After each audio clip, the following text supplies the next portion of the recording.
Sup, Ryu here from the Yu-Gi-Oh! Council with what is Blue Eyes version 4, the deck profile.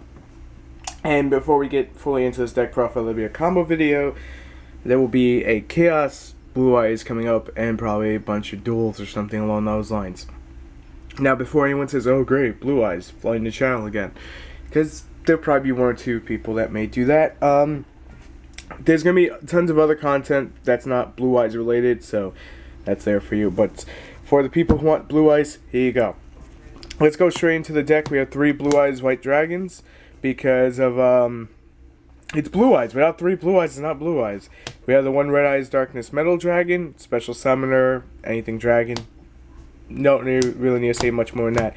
Maiden of with the eyes of blue, because she's freaking busted. You target her, the effect's gonna go off, and then you get to special Blue Eyes from your deck. So 1 Trihorn, replace the Dark Storms with Trihorn. His Dark Storms, like, they weren't really doing much in testing, and then this has 150 more damage, so you know, that little extra damage. Still level 8, Silver's Cry, all that use is still there, and you don't really need more than 4 targets for the trade-ins, at least this go around. So we have 3 White Stones of Legend. That's pretty standard. We have 2 Bright Star this go around because of the things I wanted to fit in the deck, and I didn't want to drop Honest or anything else. And there's plenty of targeting cards. I did drop Castle of Dragon Souls, but that's okay. You don't need that much targeting. And then we have 2 Nuits, because again, you really don't need the 3. Maiden is like the soul of the deck to go Azurize, but this is just good for Go Catastor, go into the Mega Stardust with a Bright Star, because you make this level 6, you bring out the level 2 tuner, and it's good stuff. Or even if you like do Bright Star with it, you know, in Silver's Cry. But the Honest, the Galaxy Serpent, and the Flamewell Guard will round off the monsters. So not too much has changed there, except for 3 cards. You know, like the monster count's 3 lower, no big deal. 3 trade-in. That's standard. 3 cards of Contuins, also standard. You know, they complement each other. To the 2 Forbidden Chalice, I did try out Valor and Breakthrough and everything you can name, including Fiendish Chain, and this always worked better for this deck because you can use it on Maiden, and if you don't want to use it on Maiden, you can use it on your turn to show off like a Manga Stardust and, you know, just poop on it and stuff. So it's always been so good to me. 3 Forbidden Lance. It's always needed in this deck at 3. I tried at 2, it didn't work out. And 2 MST, 1 Dark Hole, and the 3 Silver's Cry, which is standard, right? So you're probably going, well, that's not 40 cards yet. That's not 41, that's not 40. What are the other cards?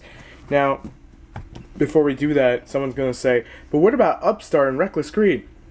Those cards, if your deck runs without them, and you've been without them, there's no need to put them in. There really is not. Decks like Infinities will get that benefit from the upstarts that don't advise the Reckless Greed, but that's just me.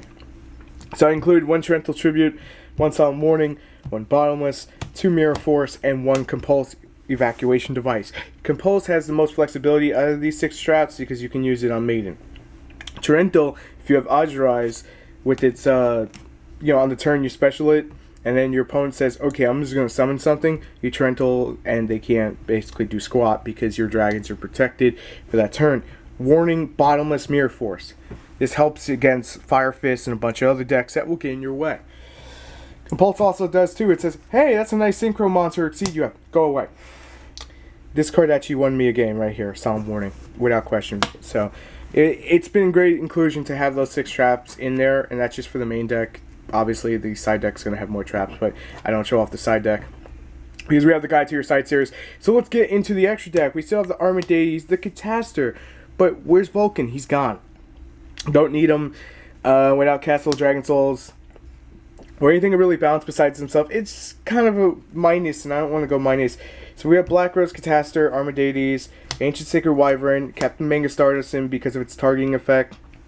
You can bring it out multiple ways with Flamewell Guard and a level 7. You could build upon your, you know, your levels, or you could just use Bright Star's effect and bring it out. So it's a great synchro to have.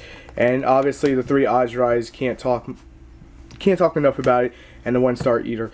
So this is pretty much the same outside of the drop of Vulcan. even if you have to use Maiden as a tuner, always use it, because you will get the Dragon Protection and you will get a special summoning every freaking turn. And that just, it's too good. It's going to help you build plays. Now, let's talk about the Exceed extra deck part. So we still have our Star Leech, we still have our Daigusto Emerald. I dropped Direwolf, but what did I drop it for? I dropped it for number 101. Because 101 just poops on Ophion for days. And honestly, if I wanted to fit Direwolf in, I could just drop the Star Leech, but the Star Leech is too good again. Negation and protection is the key of this deck. But the 101 is basically just goes, I stuck up your boss monster, that's it. Now, this following card, I know a lot of you either love or hate it, and you will either include it or not include it, or it may be too pricey for you to get. That's understandable. I got mine, so I'm going with it. I included the one Noble Swarm, and there is a legit reason for this. When you play against Fire Fist, if they build up too much advantage against you, you're having a bad time, all you need is a Silver's Cry and a Bright Star Dragon. You bring back the Galaxy Serpent, raise it 2 levels, and bam, all over their field. Take control of the match. And I haven't really had to use it a lot of the times because I know what I'm doing, not to sound that way. But, you know, it's a great Exceed to have regardless. And obviously, excuse me, stomach's going nuts. Obviously, I saw the Thunder End Dragon and the Felgram because they're both great. So that's going to round off the entire extra deck. And Felgram can target Maiden and get Maiden's effect to go. What that will be explained more in the combo video. Now, I don't fully remember, so I'm just going to read it real quick. This guy, yeah, he destroys all other cards on field. So, just saying you had a loss of advantage, and these are the only 2 cards you had on field, and you just, like, got this on the field, you know, you just made it, and then you just made this guy, and you go, destroy all field. He's going to live through it, so then you could spit out Blue Eyes and, like, just take control of the situation. I wasn't fully sure about that, because I wasn't sure if it was Send or if it was, Destroy, because I've been building so many freaking decks, I kind of lost track on rulings and stuff for a few things. But getting back into it, so that's the whole deck. If you like what you saw, make sure to leave a like, thumbs up, like, and comment for more, and subscribe if you already haven't. I'm ready for the Yu-Gi-Oh! Council, and I hope you enjoyed this video. Combo guide will be coming up shortly. Peace.